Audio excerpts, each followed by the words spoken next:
Years ago, when I moved home to Hawke's Bay to study wine, I was lucky enough to land a job here at the Cellar Door at Sacred Hill. And right from the beginning, the energy and the humour and the thirst for fun and fine wine amongst the family was infectious, and thankfully, I've never been cured. Today we begin our thirsty work with that wonderful extended family, horses and all. And then I'll tell you what's what when your wine smells a bit funny. We'll get a taste for Hawke's Bay's history books at Church Road, and then it's time for a classic, the Puke Tapu. It's going to be thirsty work, people, but someone's got to do it.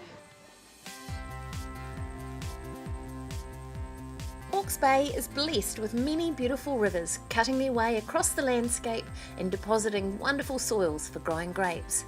Sacred Hill Winery is deeply connected to this geography and boasts vineyards nestled next to two very different rivers here and another in Marlborough. But it all started right here on the banks of the Tutaikuri River. Well, Yvonne, this is where the great experience of being a wine farmer began, really. So where are we? We're here in the Mason family Dartmoor Vineyard. I love the land. That I loved it as a child. The children have loved it. Tracy loves it. We're horse nerds. We love the rivers, we love growing, and at the same time you can still have the commercial realism of business. Yeah. And you're hands-on, you're still at the whims of nature. You know, every vintage, you cannot develop a high ego, because vintage will change it for you. The weather gods will tell you how successful you will be for the year.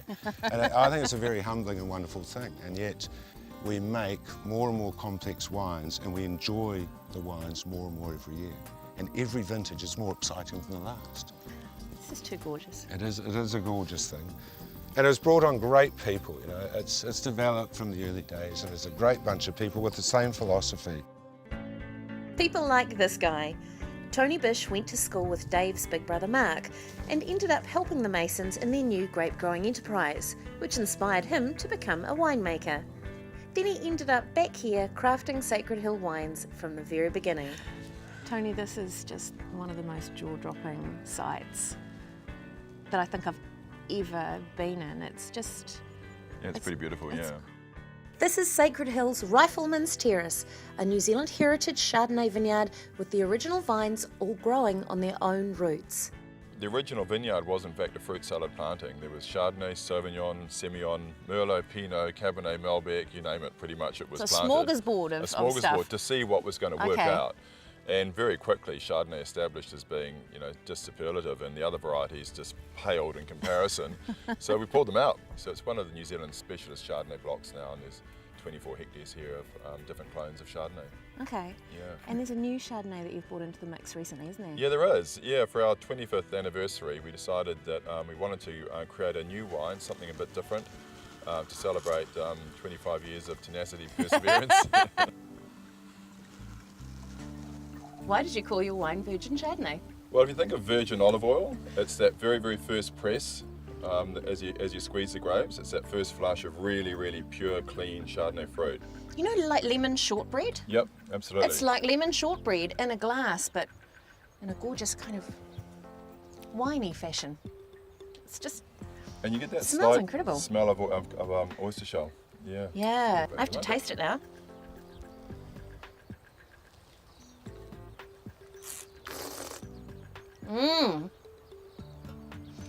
It is so different.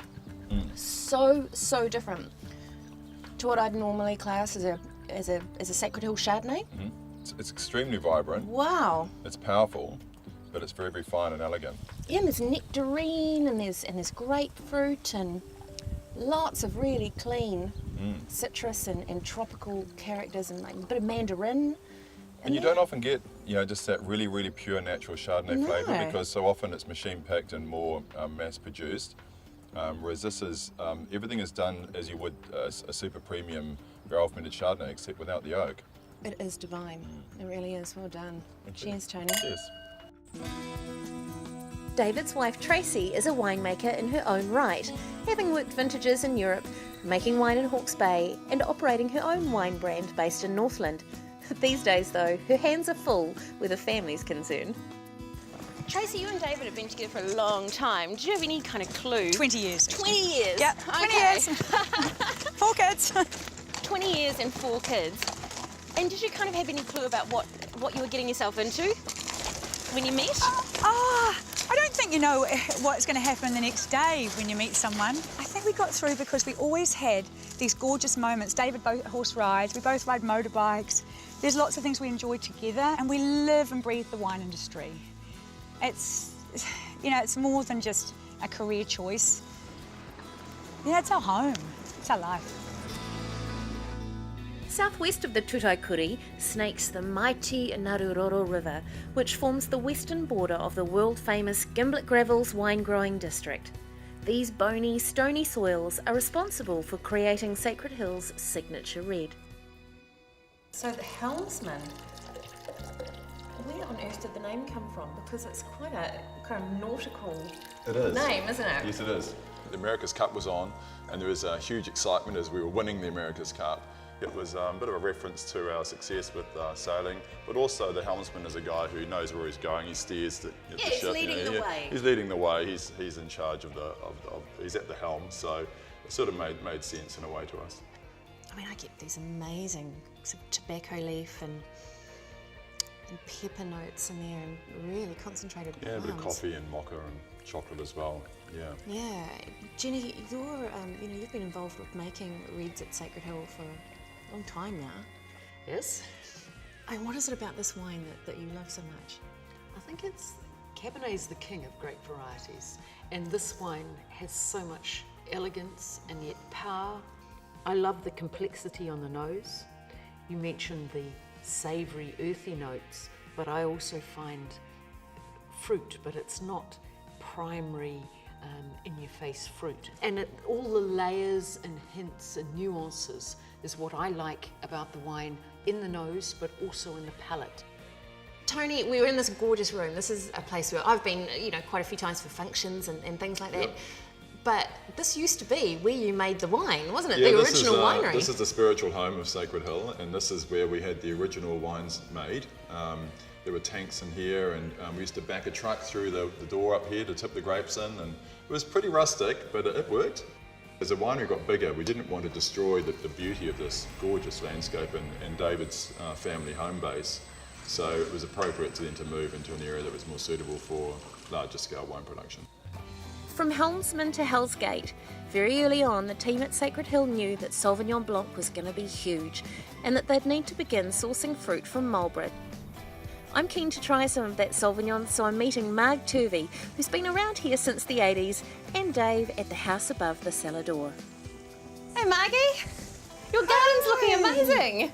Hiya Yvonne, how are you? Look, you've got your basil and your house is just above the cellar door, and that's kind of your baby, isn't it? The cellar door. It is. When I came to live out here, Sacred Hill was very much in its infancy, and actually Dorothy, David and Mark's mother, and I actually opened up the first cellar door. Is that right? Yeah, and then Susie, the sister, she came home and we had a lot of fun and hard work. Then Johnny came after that, and so it was a real family involvement. Here he is.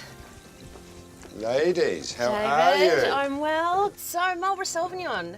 I mean, this is something Exciting, yeah? Really It's exciting. Great. It's very great for so us. why did you, or when did you decide, right, we need vineyards in Marlborough? More and more we found that Sauvignon is just the most expressive wine. It's phenomenal. But the Marlborough essence is just stunning. And it's another expression of Sauvignon which we don't get in Hawke's Bay. For me, it's got everything that I really like about Marlborough Sauvignon. Lime, passion fruit, tropical characters, that lovely kind of basil, bit of tomato leaf going on in there. All those really gorgeous things. It's like tick, tick, And tick, tick, Over-delivers almost. And I think that the cut hay is just Oh, classic. yeah. That's a good one. That's a really good one. I do It's get like- that in the glass. It's just But I gorgeous. particularly love the finish, that nice, clean, mineral, aspect of it. We have here a very gorgeous looking nasturtium. This is how one does a flower wine match. Sip the wine first. Very tasty, very crisp, very gorgeous. It's peppery. You like capers? They're like capers. Huh. If you're on a deserted island and all you've got is a great big bed of nasturtiums and a bottle of Sacred Hill Marlborough Sauvignon Blanc, I'd stick to the Life Marlborough is Sauvignon easy. Blanc. It's 2 shillings. Meanwhile, the rest of the Sacred Hill family are down by the river. Their transport's relaxing under the trees. Tracy's cooking the power fritters caught by Margie's son-in-law. Their friend Grant is doing a spot of fly fishing, and the wines are cooling, ready for our lunch. So in true Sacred Hill tradition, Dave and Tony are giving me a lift down the hill. Not on horseback though. So what's the best part about living on a vineyard? You don't get bored. You don't get bored. Yeah. So how come you don't get bored? What are some things that you do? Yeah, you can go like riding every day anytime you want. The boys can ride their motorbikes sometimes even me. Do you ride a motorbike too, George? And me. You ride a motorbike too? Tessa, far out. So do you think it would be kind of fun to grow up and make wine like your mum and dad? No. No, you're over it. Right. Tony, we've got these amazing power fritters on the table. What would you be drinking with the powers? Well, we're going to find it out today because Okay. we have Marlborough Sauvignon Blanc, Yeah. we have Hawke's Bay Chardonnay, and we have Marlborough Pinot Noir.